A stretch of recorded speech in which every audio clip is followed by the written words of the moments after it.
Como é que faz para a gente ter clareza nas ideias e se expressar bem, conseguir se comunicar? Eu pensei muito nesse questionamento e pensei bastante mesmo. E eu acredito que tem 6 pontos que eu considero importantes que a gente precisa ter bastante atenção para alcançar esse objetivo. O primeiro ponto é o compromisso com a verdade. E esse é muito importante, é o primeiro, o topo de tudo. Porque a gente sempre está aprendendo algo novo, né? A gente se aproxima da verdade, mas a gente não tem a verdade, né? Então eu preciso ter essa consciência de que eu estou sempre aumentando a minha resolução, o meu entendimento das coisas, para que eu me mantenha aberto para aprender, né? E para que eu possa, inclusive, me reposicionar, mudar minha opinião sobre as coisas, mudar minha posição sobre as questões, né? Então isso é muito importante, o compromisso com a verdade acima de qualquer coisa. O segundo ponto é pensar em princípios, né? Você utilizar os princípios como tijolos que vão te ajudar no processo de elaboração do seu pensamento, né? Que vai te levar a conclusões.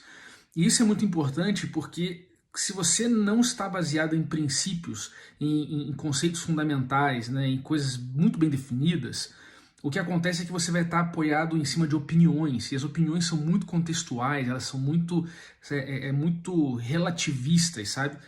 Depende do ponto que você está, depende de um monte de coisa. E o princípio não, ele é ali um entendimento, algo que se aproxima da verdade é o suficiente para ser algo sólido sobre o qual você vai construir o seu pensamento.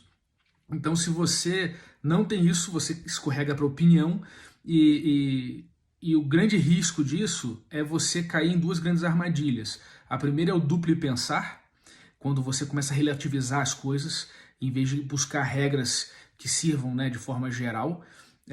E a outra coisa é escorregar para narrativas que até ficam floreadas, mas quando você observa a essência dela, você vê que os fins justificariam os meios, e isso é bastante ruim.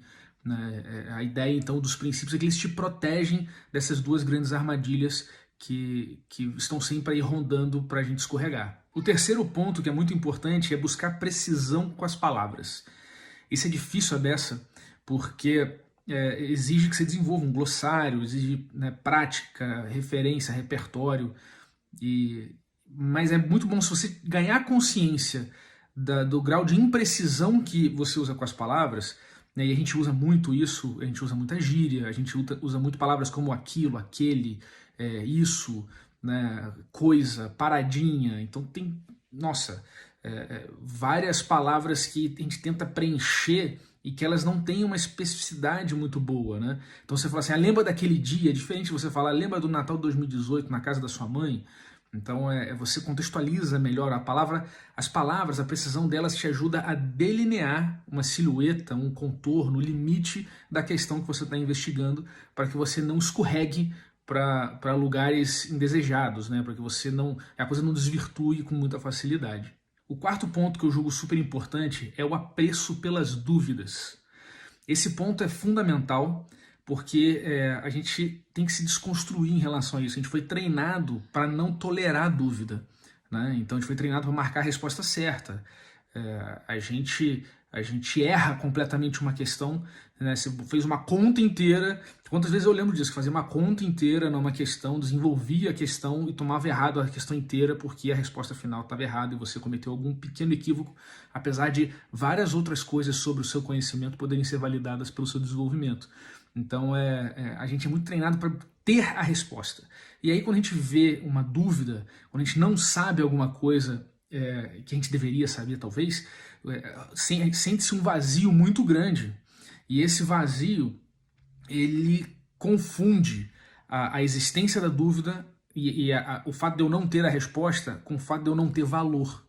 A gente confunde isso na nossa cabeça com muita frequência. Eu vejo as pessoas nervosas, às vezes, porque não sabem ou porque têm dúvida de alguma coisa, né?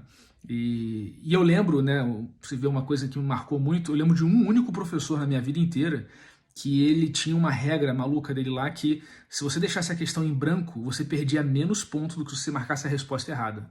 Porque na vida é assim, quando você não tiver a resposta, às vezes dar uma resposta errada pode ser um problema muito maior, né? Pode gerar consequências muito mais agradáveis do que você sustentar o fato de que não sabe, né, e usar a dúvida como uma ferramenta de busca da verdade. Com isso a gente chega no quinto ponto, que é quase que uma continuidade, mas eu acho que ele é super relevante, que é você resistir bravamente à tentação de simplificar prematuramente as coisas, né? Porque todas as questões humanas, os sistemas humanos, geralmente é tudo muito complexo, né? São poucas as coisas realmente simples, né? E o simples, ele muitas vezes não é óbvio, né? O simples muitas vezes é fruto de uma grande reflexão, de um grande esforço para você conseguir negociar com a realidade a ponto de abrir mão de coisas suficiente que te permita uma resposta mais simples naquela questão. Então, o simples é muito difícil. Então, simplificar prematuramente, já com a cagação de regra, isso vai te prejudicar muito, vai esvaziar o diálogo, né? Calar as pessoas e impedir essa busca conjunta pela verdade.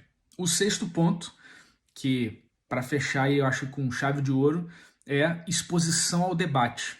Você precisa colocar suas ideias à prova. Você precisa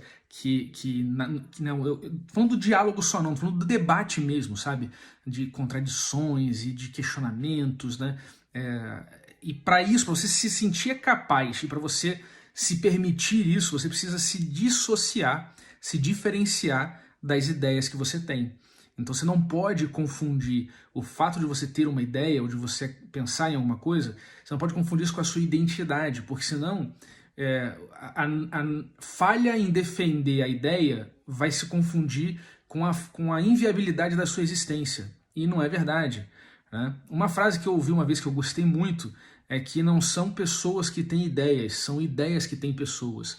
Então a gente tem que ter muito cuidado com as ideias que a gente deixa invadir o nosso campo de pensamento, né? A gente tem que ter bastante criterioso, né? E ter bastante clareza que são ideias e que elas nos influenciam e que a gente precisa desse mecanismo, né? Esse ferramental que eu compartilhei aqui, eu busco usar isso para não me confundir no caminho, né? Então tem uma frase de um grande amigo meu que ele fala: quem se guia por princípios nunca se confunde.